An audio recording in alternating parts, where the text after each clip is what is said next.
Çüçkürgön perişteler. Oşun için adam çüçkürgönde elhamdülillah deyiş gerek.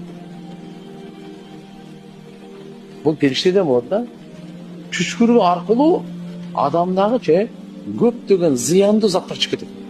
Oşun çüçkürgönde alış gerek. Koyu veriş gerek. Bırak adamga emes, tamaka emes, kişine oң жак, сол жакта карап кое бериш керек. Аны да.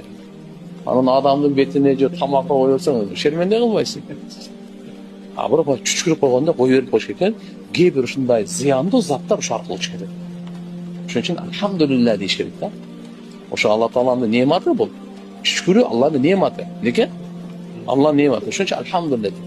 А чүчкүргөндө алхамдулилла деп айтса, ошого дуа берип важип болуп калат жанында турган кишилерге.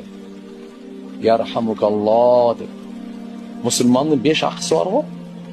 Ошол